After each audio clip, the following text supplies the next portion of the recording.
Okay అండి, caller ఉన్నారు, కాలర్తో మాట్లాడదామండి. Hello hello hello. ఓకే, మోకాళ్ళ నొప్పులకు కానీ అరిపాదాల మంటలకు కానీ. హలో నమస్తే అండి, మీ పేరు? రాంబాబు అండి. ఓకే రాంబాబు గారు, ఏం తెలుసుకోవాలనుకుంటున్నారు? మా నాన్నకి వ్యవసాయం పని చేస్తుంటే మోకాలు బాగా వాపుగా వచ్చి నడవలేకపోతుంది. ఓకే అండి, వయసు ఎంత అండి? ఇంకో 60 ఓకే అండి. ఓకే, ఇప్పుడు ఇదే సమస్యలు బరువు ఎక్కువ ఉండడం వల్ల కానీ, లేకపోతే ఎక్కువసేపు నిలబడి పని చేయడం వల్ల కానీ, వంట దగ్గర కూర్చుంటారు అలా నిలబడిపోతారు, లేకపోతే వాళ్ళు ఏదైనా షాపింగ్లో ఉన్నారనుకోండి, ఎక్కువ సేల్స్ గర్ల్స్ అవ్వచ్చు, ఎక్కువసేపు నిలబడిపోవడం వల్ల ఈ మోకాలు పెరిగిపోతాయి నొప్పులు చాలా. రెండోది ఎక్కువ జంపింగ్స్లో చాలామంది ఏంటంటే గేమ్ ఆడుతున్నప్పుడు జంపింగ్స్ అప్పుడు కూడా కాట్లేజ్ ఊడిపోయి నొప్పి పెడతా ఉంటుంది. సో ఈ ఆయిల్ ఏదైతే ఉందో మీకు ఎక్కడ మెడ నొప్పి ఉందా, షోల్డర్ నొప్పి ఉందా, జాయింట్లో నొప్పి ఉందా, రిస్ట్ నొప్పి ఉందా, నడుము, మోకాలు, అరిపాదాలు ఎక్కడైనా నొప్పులు అన్నిటికీ బాగా పనిచేస్తుంది. ఇక్కడ చేయాల్సింది ఏంటంటే కొంచెం ఒక స్పూన్ ఆయిల్ తీసుకొని బాగా రబ్ చేసి లోపల పంపించడమే. అయిపోయిన తర్వాత చిన్న హార్ట్ ప్యాక్ పెడుతుండాలి.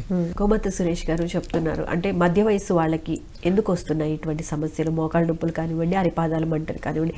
అసలు పాదాల విషయానికి వస్తే ఎందుకు అరిపాదాలు పగులుతాయి? అరిపాదాలు పగులుతాయి, ఇది వాత సమస్య అండి బాగా.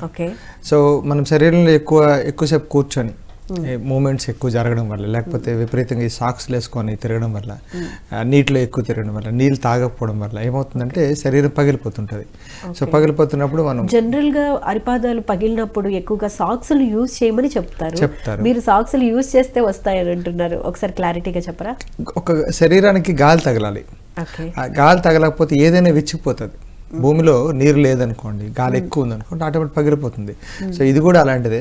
మనం చాలా వరకు ఏంటంటే వాళ్ళకి సుఖం, ఆ పాదం గట్టిగా పడిపోయి కొందరికి పాదం వేస్తే చాలా చురుక్కుమంటుంటుంది. అలాంటి వాళ్ళకి మెత్తదనం కోసం సప్లిమెంట్ కోసం ఇస్తున్నాం, కానీ అది ఎందుకు మండుతుందో అనేది తెలుసుకోరు.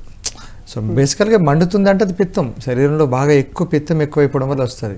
రొమటైడ్ ఆర్థరైటిస్ వచ్చేది అదే, లేకపోతే ఆర్థియోఆర్థరైటిస్ వచ్చేది అంతే. ఇవన్నీ ఏంటంటే ఆస్టియోపొరోసిస్, ఇవన్నీ ప్రాబ్లమ్స్ ఏమవుతుందంటే వాతం తెలియకుండా, పిత్తం తెలియకుండా మనం విపరీతంగా మందులు తింటున్నాం. సో ఇందాక నేను చెప్పింది ఏంటంటే నొప్పులన్నిటికీ ఉపశమనం ఇచ్చే మంచి ఆయిల్. సో అంతకుమించి ఏంటంటే ఈ మంటలు ఎక్కువైతున్నప్పుడు ఇందాక రెమెడీ చెప్పాము, నీటిలో ఒక చల్లటి నీటిలో కాలు పెట్టుకోవడం, గోరువెచ్చని నీటిలో కాలు పెట్టుకున్న తర్వాత బయట తీసుకొచ్చి మంట ఎక్కడుందో అక్కడంతా మంచి వెన్న పోయండి, లేకపోతే అలోవెరా జెల్ పోయండి, ఏమి కెమికల్ లేని కొన్ని నూనెలు ఉన్నాయి, వంట నూనెలు ఉన్నాయి, అవన్నీ పోయండి. 2-3 వారాల్లో తగ్గుతుంది కదా, దానికి ఎందుకు మళ్ళీ ఇంటర్నల్గా మందులు వేసుకోవడం, రైట్? మంటలు తగ్గిస్తుంటాం. దానికి మెడిసిన్ ప్రతి ఒక్కటి వేసుకున్నప్పుడు అది సైడ్ ఎఫెక్ట్ ఇచ్చే ఛాన్సెస్ ఎక్కువ ఉంటాయి. అది వెళ్ళేది అక్కడికి కాదు కదా, పొట్టలో కదా, పొట్టలోకి వెళ్ళి పొట్టలో తయారు చేయాలి, బట్ వేస్ట్ మళ్ళీ లివర్ పాడైపోతుంది.